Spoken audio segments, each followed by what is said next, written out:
All right, now we're coming to what I promised and led you through the whole dull synopsis of what led up to this in hopes of, meaning what it's like to die, what happens, right? This is what everyone wants to know. And you do, trust me, whether you decide to go through with it or not, whether I somehow talk you out of it the way you think I'm going to try to do or not. It's not what anyone thinks, for one thing. The truth is, you already know what it's like.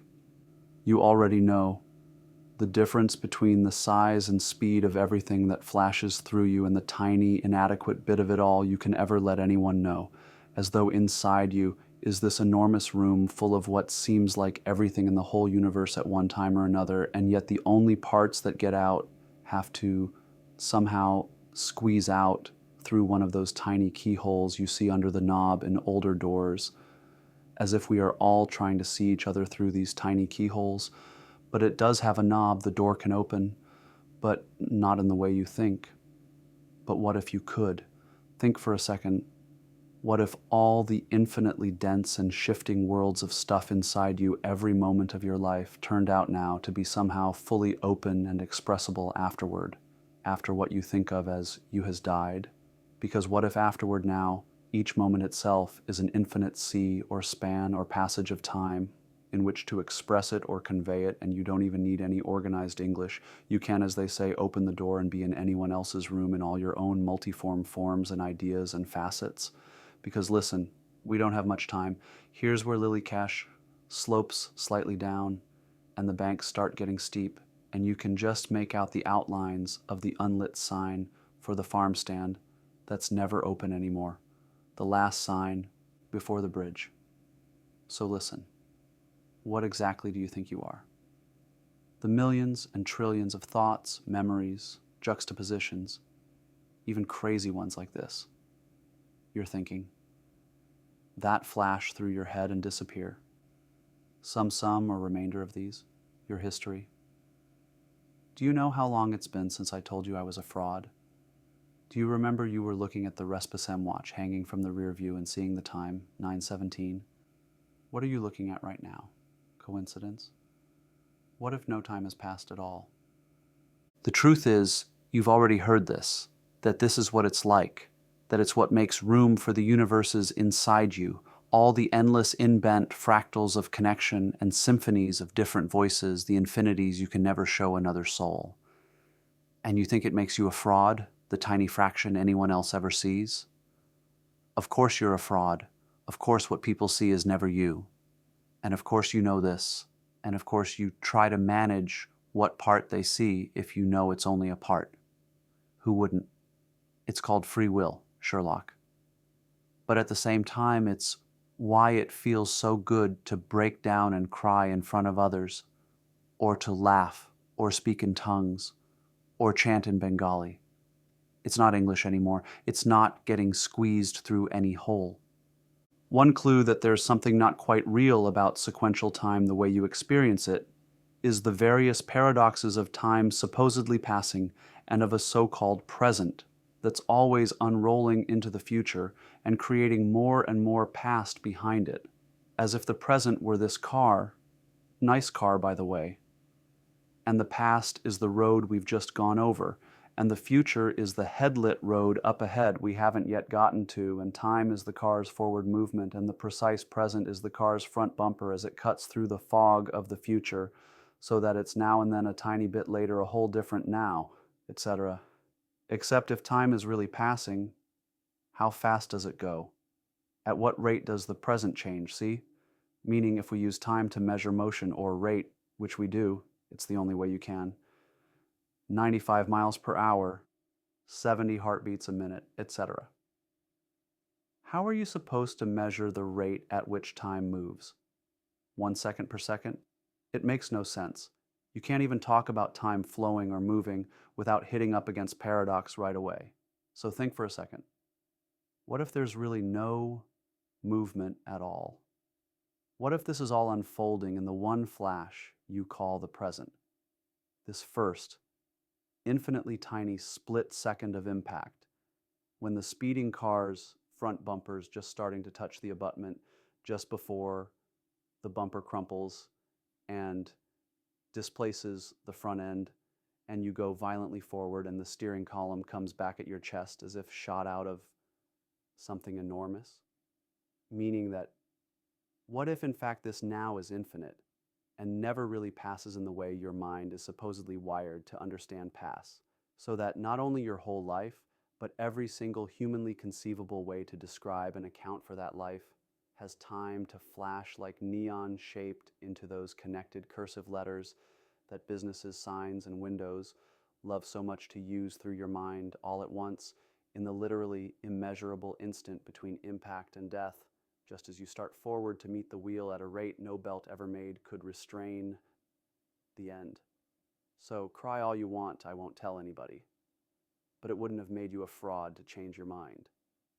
It would be sad to do it because you think you somehow have to. It won't hurt though. It will be loud, and you'll feel things, but they'll go through you so fast that you won't even realize you're feeling them, which is sort of like the paradox I used to bounce off Gustafson. Is it possible to be a fraud if you aren't aware you're a fraud? And the very brief moment of fire you'll feel will be almost good, like when your hands are cold and there's a fire and you hold your hands out toward it. The reality is that dying isn't bad, but it takes forever. And that forever is no time at all. I know that sounds like a contradiction or maybe just wordplay. What it really is, it turns out, is a matter of perspective.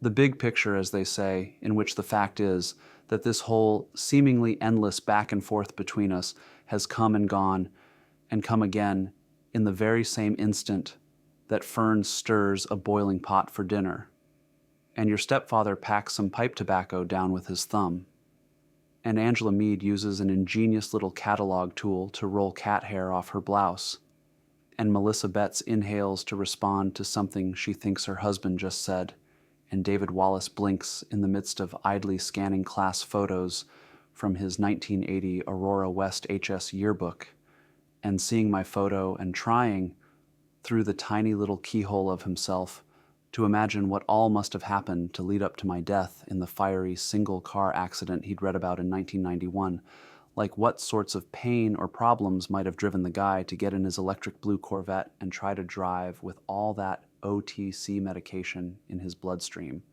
David Wallace happening to have a huge and totally unorganizable set of inner thoughts, feelings, memories, and impressions of this little photos guy, a year ahead of him in school with the seemingly almost neon aura around him all the time of scholastic and athletic excellence and popularity and success with the ladies, as well as of every last cutting remark or even tiny disgusted gesture or expression on this guy's part whenever David Wallace struck out, looking in Legion Ball or said something dumb at a party, and of how impressive and authentically at ease in the world the guy always seemed, like an actual living person instead of the dithering, pathetically self-conscious outline or ghost of a person David Wallace knew himself back then to be.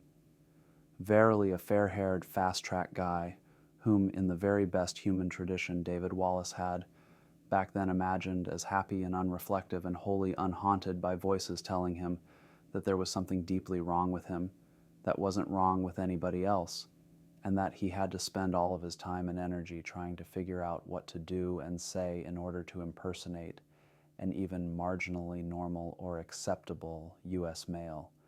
All this stuff clanging around in David Wallace 81's head every second, and moving so fast that he never got a chance to catch hold and try to fight or argue against it, or even feel it, except as a knot in his stomach as he stood in his real parents' kitchen, ironing his uniform and thinking of all the ways he could screw up and strike out looking or drop balls out and right and reveal his true pathetic essence in front of this 418 hitter and his witchily pretty sister and everyone else in the audience in lawn chairs, in the grass, along the sides of the Legion field, all of whom already probably saw through the sham from the outset anyway, he was pretty sure. In other words, David Wallace trying, if only in the second his lids are down, to somehow reconcile what this luminous guy had seemed like from the outside with whatever on the interior must have driven him to kill himself in such a dramatic and doubtlessly painful way. With David Wallace also fully aware that the cliche that you can't ever truly know what's going on inside somebody else is hoary and insipid, and yet at the same time trying very consciously to prohibit that awareness from mocking the attempt or sending the whole line of thought into the sort of inbent spiral that keeps you from ever getting anywhere. Considerable time having passed since 1981, of course, and David Wallace having emerged from years of literally indescribable war against himself, with quite a bit more firepower than he'd had at Aurora West. The realer, more enduring and sentimental part of him commanding that other part to be silent, as if looking it levelly in the eye and saying, almost aloud, "Not another word."